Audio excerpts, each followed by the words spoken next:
Yo, what's up mga kabasketball? Welcome to another video. Mga kabasketball, mainit na mainit ngayon ng social media. May mga nagsasabi na fake Pinoy daw ang Gilas players. At mas grabe pa, team B lang daw ang Gilas Pilipinas, kaya no match daw sa kontra Thailand. Parang ang dating minamaliit ang buong programa ng Gilas. Pero sandali lang, nagsalita na si Coach Tim Cone. At ang sabi niya ay kabaliktaran daw ang kumakalat ngayon. Saan galing ang fake Pinoy issue? Hindi na ito bago sa Philippine basketball. Tuwing umaangat ang Gilas sa international stage, palaging may lalabas na fake Pinoy accusation. Pero linawin natin, lahat naglalaro sa Gilas ay dumaan sa FIBA eligibility process. May passport, may lineage, may approval. Hindi basta-basta pwedeng magsuot ng Gilas jersey. Kung fake sila, matagal na silang pinatigil.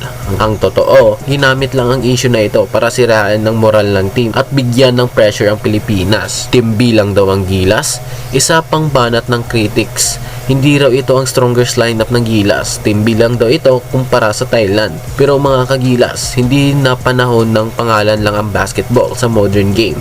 Mas malaga ang system, mas malaga ang role clarity, mas malaga ang chemistry, at yan ang malinaw na ginawa ngayon ng Gilas. Hindi sila naglalaro para magpasikat, naglalaro sila bilang isang unit. Thailand, totoo bang no match ang Gilas?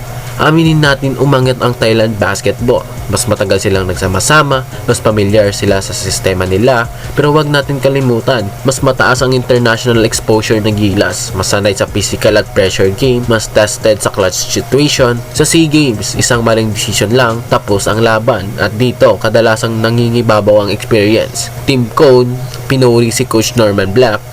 Ito ang pinakamahalagang parte. Si Coach Tim Cone, isang multi-champion coach. Hayagang pinuri ang direksyon ng Gilas at si Coach Norman Black. Ayon kay Coach Tim Cone, malinaw ang game plan, disiplinado ang players at may identity ang team. Kapag ang ganitong klaseng coach ang sinagsabing maayos ang programa, ibig sabihin may long-term vision, may accountability, may respeto sa sistema.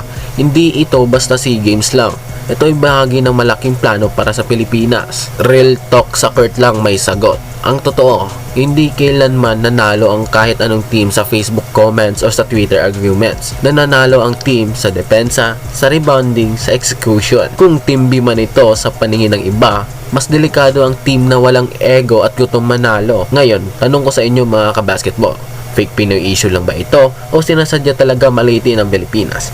I-comment yung opinion nyo. Huwag kalimutan like, share, and subscribe para sa totoo at walang bias na Gilas update. Peace out.